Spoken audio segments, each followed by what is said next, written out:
कहानी में आगे बढ़ने से पहले चैनल को सब्सक्राइब कर लेना और लाइक कर देना। एक लाइक से बहुत मोटिवेशन मिलता है। सितंबर का महीना था। काली अंधेरी रात थी।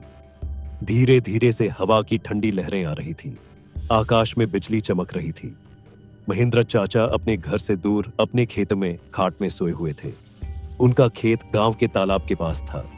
बारिश के कारण पूरा तालाब भर गया था और खेत में घास भी ज्यादा हो गई थी। उसके कारण अंधेरे में यह सब ज्यादा डरावना लग रहा था।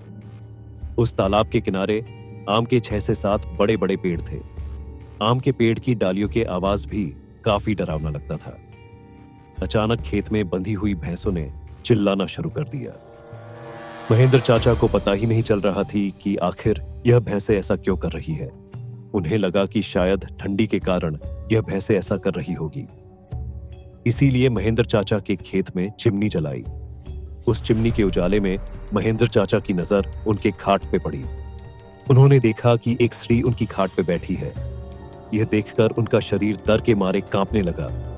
उसी वक्त आकाश में बिजली का तेज झटका हुआ।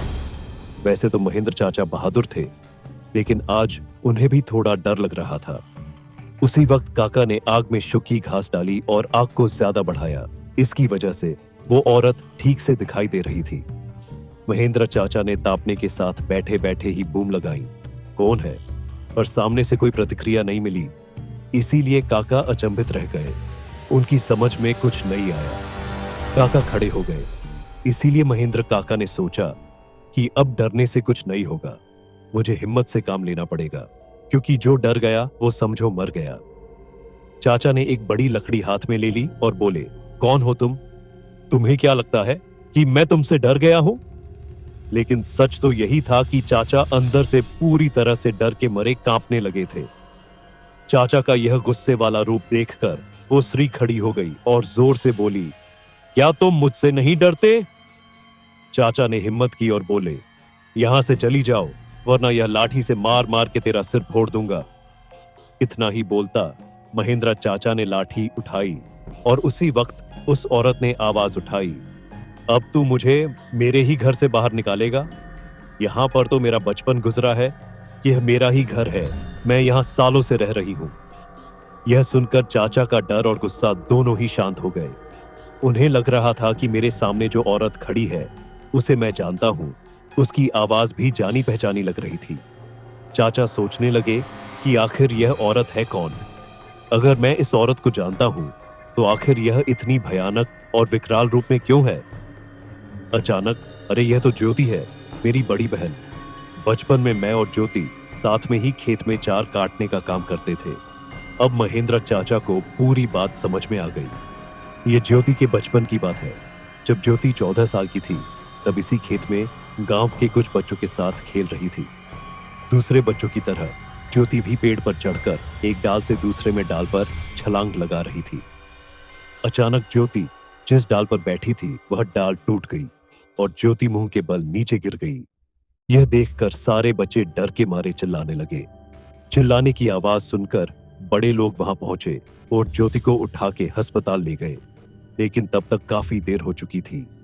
ज्योति की मौत हो गई थी। महेंद्र चाचा को ये सारी बातें याद आ गई और वह सीधा ज्योति के पास जाके रोने लगे। जब यह बात गांव वालों को पता चली तो सारे गांव वाले चौंक उठे थे। वास्तव में वह ज्योति ही थी। गांव के एक बड़े बुजुर्ग ने कहा कि जब ज्योति मौत हुई थी तब वो एक बच्ची थी, इसीलिए उसे बालक समझ के उसे दफनाया गया था। लेकिन वास्तव में उसका अंतिम संस्कार करने की जरूरत थी। इसीलिए ज्योति की आत्मा आज तक भटक रही है। महेंद्र चाचा ने तुरंत ही ज्योति को जहां दफनाया गया था वहां से उसे निकाला। किसकी भी हिम्मत नहीं हो रही थी कि कोई उसके पास भी जा सके। उसी वक्त ज्योति की आत्मा ने गांव वालों के सामने आके कहा कि हाँ, आपकी बात सही है, मैं मर चुकी हूं। आप लोगों को मुझसे डरने की जरूरत नहीं है। मैं अभी भी इसी गांव की बेटी हूं, लेकिन मैं आज दिन तक भटक रही हूं। मुझे मुक्ति दीजिए। बाद में महेंद्र चाचा ने ज्योति के शव का अग्नि संस्कार किया और उसकी आत्मा को शांति दिलाई। आप लोगों को यह कहानी कैसी लगी? कृपया कमेंट करके जरूर बताएं।